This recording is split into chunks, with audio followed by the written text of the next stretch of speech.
என்னுடைய பேரு வந்து ஆல்பஸ்ன்னு அந்த பையன் சொல்லிக்கிட்டு இருக்கேன். அந்த ஸ்கஸ்ஸர் ஆஃப் ஜீரோன்ற ஒலி புக்குக்கு மேல கோல்டன் கலர்ல கவர் பண்ணி தானே இருக்கும். நான் எல்லாம் சரியா தானடா சொல்லிக்கிட்டு இருக்கேன்னு ஹீரோயின் சொல்ல, ஆமா நீங்க சொல்றது கரெக்ட் தானே அவன் சொல்ல, அப்படின்னா நிச்சயமா அது என்னுடைய புக்கா தான் இருக்கும். இப்ப அந்த புக்கு எந்த இடத்துல இருக்குன்னு எங்களுக்கு கொஞ்சம் வைய காட்டுடான்னு ஹீரோயின் சொல்லவும், ஜீரோ ஒன்னால மேஜிக்கை யூஸ் பண்ண முடிஞ்சிருந்தாலும் நான் ஒன்னு அந்த இடத்துக்கு கூட்டிட்டு போக மாட்டேன். அந்த விஷயத்த பத்தி நீ மறந்துருன்னு அவன் சொல்லிக்கிட்டு இருக்கவும், அட நான் சொன்னது அதுக்குள்ள நீ மறந்து போயிட்டியா? அந்த புக்கை எழுதுனதே நான் தாண்டான்னு ஹீரோயின் சொல்ல, ஆனா அந்த புக்கை வந்து அவன் தான் எழுதுனதா எல்லார்கிட்டையும் சொல்லிக்கிட்டு இருக்கான் அப்படின்னு ஆல்பஸ் சொல்லவும், அவன் யாரான்னு ஹீரோயின் கேட்க, என்ன உனக்கு தெரியாதா? அவன் தான் மேஜிக்கை பத்தி எல்லா இடத்துலயும் பரப்பிக்கிட்டு இருக்கான். அவன் ரொம்ப நல்லவன். நம்மளுடைய எல்லா விஷயங்களுக்கும் அவன் சுதந்திரத்தை வாங்கி கொடுக்க விரும்புறான்னு அவன் சொல்லிக்கிட்டு இருக்கேன். ஆனா நீ சொல்ற அந்த அற்புதமான ஆளு தாண்டா அந்த புக்கு திருடிக்கிட்டு போனான்னு புலி சொல்ல வரவும், எதுவும் சொல்லாத அமைதியாருடான்னு நம்மளுடைய ஹீரோயின் சிக்னலை கொடுத்துட்டு, இப்ப அந்த ஹைட் அவுட் எந்த இடத்துலடா இருக்குன்னு ஹீரோயின் கேட்க, அந்த இடம் வந்து லேட்டிட்டி வில்லேஜ்ல இருக்குன்னு அவன் சொல்லவும், சரி புலி வா நம்ம இங்கிருந்து சீக்கிரமா கிளம்பலாம்னு சொல்லிட்டு 3 பேரும் அப்படியே அந்த இடத்துல இருந்து கிளம்பி நடந்து வந்துகிட்டு இருக்கவும், தாத்தா சீக்கிரமா இங்க வா. என்ன தாத்தாவா? என்ன ஆச்சு உனக்கு? நீ பாக்குறதுக்கே ஒரு மாதிரியா இருக்கேன்னு ஹீரோயின் கேட்க, ஒண்ணு இல்லைன்னு சொல்லிட்டு அப்படியே அவங்க 3 பேரும் அப்படியே ஒரு அருவி கிட்ட வந்துடுறாங்க. அது மட்டும் இல்லாம சொரீனாவுடைய கிராண்ட் டாட்டர் வந்து ஸ்கஸ்ஸர் ஆஃப் ஜீரோ குரூப்ல சேர்ந்துட்டா. அவ பார்க்க ரொம்ப அழகா இருப்பா. ஆனா அவளை அதிகமா யாரும் பார்த்தது இல்லைன்னு அந்த பையன் சொல்லிக்கிட்டு இருக்கேன். அவளை யாரும் அதிகமா பார்த்தது இல்லைன்னு சொல்றியா? அப்புறம் எப்படிடா அவ ஸ்கஸ்ஸர் ஆஃப் ஜீரோ குரூப்ப ரன் பண்ணிக்கிட்டு இருக்கான்னு புலி கேட்கவும், அவதான் சொரீனாவுடைய பேத்தி. ஸ்கஸ்ஸர் ஆஃப் ஜீரோ குரூப்ப அவதான் ரன் பண்ணிக்கிட்டு இருக்கா. ஒன்ன மாதிரி மேன் சர்வெண்ட்டுக்கெல்லாம் இந்த விஷயத்தை பத்தி எங்க இருந்துரா புரிய போதுன்னு அந்த பையன் சொல்லிக்கிட்டு இருக்க, யார பத்திர மேன் சர்வெண்ட்னு சொல்ற? எனக்கு விச்சஸ்னாலே பிடிக்காது. இவ கேட்டதால தான் ஒரு காடா இவ கூட இருக்கண்டான்னு புலி சொல்லவும், அடா நீங்க பண்ற விஷயம் ரொம்ப நல்லாவே இருக்குன்னு ஹீரோயின் சொல்ல, வாய மூடுன்னு சொல்லிட்டு அப்படியே அவன் அந்த தண்ணிக்குள்ளார கைய விடவும் பார்த்தா ஒரு ரிங்கு அவனுக்கு கிடைச்சிருது. அட நீ ஒரு சூப்பரான ட்ரெஷரை கண்டுபிடிச்சிருக்க. எதுக்காக நீ வெயிட் பண்ணிக்கிட்டு இருக்க? உன்னுடைய கையில போட்டுக்கிட்டான்னு ஹீரோயின் சொல்ல, நான் ஒண்ணு பொண்ணு இல்ல. இந்த மாதிரி ரிங்க எல்லாத்தையும் என்னுடைய கையில நான் போட்டுக்கிட்டு இருக்க மாட்டேன்னு ஆல்பஸ் சொல்ல, அட பசங்களும் தாண்டா ரிங்க எல்லாத்தையும் போடுவாங்க. என்னால அந்த ரிங்குக்குள்ளார என்னவோ மேஜிக் இருக்கிறத உணர முடியுது. அதனால கண்டிப்பா இது உனக்கு யூஸ்ஃபுல்லா இருக்கும்டான்னு ஹீரோயின் சொல்லவும், அவனும் அந்த ரிங்க கையில போட்டுக்கிட்டு என்னவோ ஆப்பிள் பழத்தை கொடுக்க சொல்ற மாதிரி, தாத்தா உங்களுடைய தலையை எனக்கு கொடுத்துருங்கன்னு ஆல்பஸ் சொல்லவும், என்ன தாத்தாவான்னு புலி சொல்லிட்டு இருக்கான். அப்படியே அவங்க அங்கிருந்து கிளம்பி போய்கிட்டு இருக்கவும், எவனோ ஒருத்தன் வந்துட்டு, நீங்க எல்லாரும் விச் ஹண்ட் பண்றவங்களா? நான் உங்களை எதிரில் இருக்கிற என்னுடைய வில்லேஜுக்கு கூட்டிகிட்டு போறேன். எல்லாரும் என் கூட வாங்கன்னு சொல்லவும், அதெல்லாம் ஒன்றும் தேவையில்லைன்னு நம்மளுடைய புலி சொல்லிக்கிட்டு இருக்கேன். சரி இந்த தக்காளி பழத்தையாச்சும் வச்சு சாப்பிடுங்கன்னு சொல்லிட்டு அவன் தக்காளியை கொடுக்க, அந்த தக்காளியும் அப்படியே 3 பேரும் வாங்கி வச்சுக்கிறாங்க.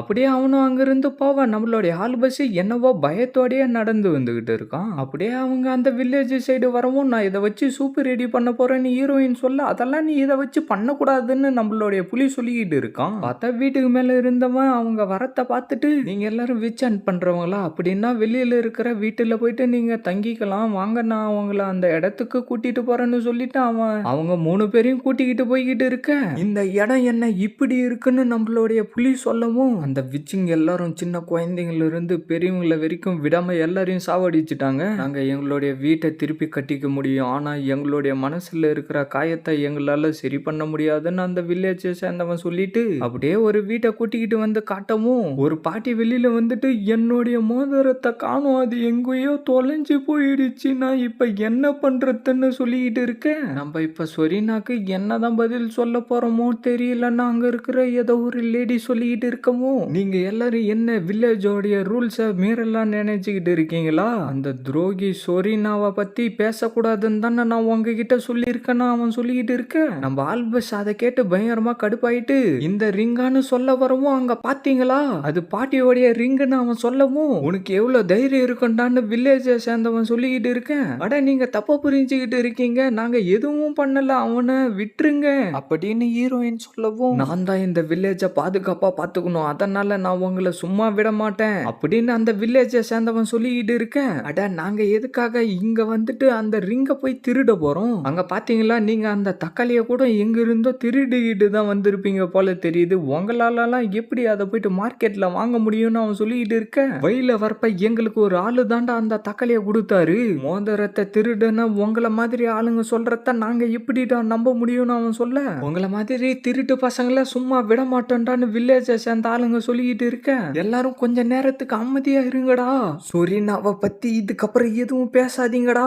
என்ன நீ ஒரு விச்சா? சொரீனா எல்லா மனுஷங்களையும் பாதுகாக்கணும்னு நினைச்சா, ஆனா மனுஷங்களான நீங்க எல்லாருமா சேர்ந்துக்கிட்டு சொரீனாவை நெருப்புல போட்டு சாம்பல் ஆக்கிட்டீங்களேடா அப்படின்னு ஆல்பஸ் சொல்லிக்கிட்டு இருக்கேன். அவனை விடாதீங்கடா அப்படின்னு அவன் சொல்லிக்கிட்டு இருக்க, டக்குன்னு அவனை அடிக்க வரவும் அப்படியே அவங்க 2 பேரும் சேர்ந்து அடிக்க ஆரம்பிச்சுறாங்க. நம்ம புலியோ டக்குன்னு அங்க இருந்து அவங்க 2 பேரையும் தூக்கிக்கிட்டு ஓடி போயிடுறான். ஒரு விச்சை சாவடிச்சதுக்காக விச்சிங்க எல்லாம் சேர்ந்து அவங்களுடைய மொத்த வில்லேஜில் இருந்தவங்களையும் சாவடிச்சிருக்காங்க. எதுக்காகடா நீ இப்படி பைத்தியகாரத்தனமா பண்ணிக்கிட்டு இருக்கன்னு நம்ம புலி சொல்லிக்கிட்டு இருக்கான். அவங்கள தப்பிக்க விடாதீங்க, சுத்தி வளைச்சு அவங்கள பிடிச்சிக்கிட்டு வாங்கடா. அப்படியே சீனை கட் பண்ணா நைட் ஆகிடுது. எனக்கு தெரிஞ்ச அவங்களால இவ்வளவு தூரத்துக்கு வந்து இந்த இடத்த கண்டுபிடிக்க முடியாது, நான் கொஞ்சம் வெளியில போயிட்டு காத்து வாங்கிட்டு வரேன்னு சொல்லிட்டு நம்பாலு ஆல்பஸ் அங்கிருந்து கிளம்பி போயிடுறான். நம்ம ஹீரோயினும் அவளுடைய பவரை யூஸ் பண்ணி புலியோடைய காயத்தை எல்லாத்தையும் சரி பண்ணிக்கிட்டு இருக்கா. அட உங்களுடைய விச் மெம்பர் எல்லாம் பல வருஷமா சண்டை போட்டுக்கிட்டு இருக்காங்க, ஆனா அவங்க எல்லா தடவையும் தோத்து தான் போய்கிட்டு இருக்காங்க. நீ சொன்ன அந்த புக்கு உலகத்தை அழிச்சிரும்னு, அது நீ விளையாட்டுக்காக தான் சொன்னன்றது எனக்கு இப்பதான் புரிய வருதுன்னு நம்ம புலி சொல்லிக்கிட்டு இருக்கான். நம்மளும் வெளியில உட்காந்துக்கிட்டு அப்படியே தூங்க ஆரம்பிச்சிடறான். அப்படின்னா உண்மையிலே சரி நான் தான் டிசீஸ் எல்லாத்தையும் பரப்பியிருப்பான்னு நீ நினைக்கிறியா? நான் கேட்ட கேள்வி உனக்கு பிடிக்கலன்னா நான் வாயை மூடிக்கிட்டு அமைதியா இருக்கிறேன்னு புலி சொல்லவும், அப்படிலாம் எதுவும் இல்லை, உன் கூட இந்த மாதிரி பேசிக்கிட்டு இருக்கிறப்ப எனக்கு ரொம்ப சந்தோஷமா இருக்கு. இந்த வில்லேஜில் இருக்கிறவங்க மட்டும் இல்லாம மொத்த எல்லாருமே சொரீனாவை பத்தி ரொம்ப தப்பா புரிஞ்சுக்கிட்டு இருக்காங்க.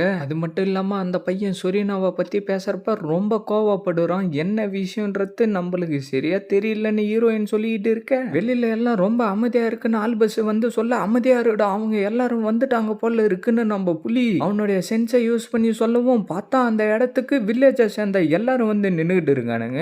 அப்படியே அவங்க எல்லாரும் அங்கிருந்து தப்பிச்சு ஒரு குகைக்குள்ளார போய் மறைஞ்சுக்கலான்னு ட்ரை பண்ண, பார்த்தா அந்த இடத்துல இருந்து ஒருத்தன் வெளியில ஓடி வரான். புலி டக்குன்னு அவனுடைய கத்தியை யூஸ் பண்ணி தடுக்க இன்னொருத்தன் வரவும், ஹீரோயின் அவளுடைய மேஜிக்கை யூஸ் பண்ணி அவங்க 2 பேரையும் மயங்க வச்சுட்டு வேற ஒரு இடத்துல வந்து மறைஞ்சுக்கிட்டு இருக்கவும், பார்த்தா அந்த இடத்துக்கு பாட்டி வந்துட்டு இந்த வையா வாங்க, நீங்க இந்த வை மூலியமா போனீங்கன்னா இந்த இடத்துல இருந்து தப்பிச்சிட முடியும்னு அவங்க 3 பேருக்கிட்டையும் சொல்லிக்கிட்டு இருக்கேன். ஆனா நாங்க எல்லாரும் இங்க தான் இருக்கோன்ற விஷயம் உங்களுக்கு எப்படி தெரியும்னு ஆல்பஸ் கேட்க, உங்க கூட இருக்கிற விச்சு ஆல்ரெடி இந்த விஷயத்த கண்டுபிடிச்சிட்டு இருப்பாங்க, ஆனா என்னால வேணுன்ற ஆளுங்களை மட்டும்தான் கண்டுபிடிக்க முடியும், மோதிரத்தை எல்லாத்தையும் கண்டுபிடிக்க முடியாது, நான் ஒரு வித்தியாசமான விச்சின்னு பாட்டி சொல்லிக்கிட்டு இருக்காங்க, நான் இந்த மோதிரத்தை ஒரு அறிவில தான் கண்டுபிடிச்சேன்னு சொல்லிட்டு நம்ம ஆல்பஸ் அதை கொடுக்க, நம்ம பாட்டி அந்த ரிங்கை வாங்கிட்டு முன்காலர் விச்சு சொரீனாவை வந்து சில வருஷத்துக்கு முன்னாடி அவங்களுடைய பொண்ணு அவங்களுடைய பேச்சை கேட்காம ஒரு மனுஷனை கல்யாணம் பண்ணிக்கிட்டு போனதால இந்த மோதிரத்தை என்கிட்ட கொடுத்து வில்லேஜில் இருக்கிற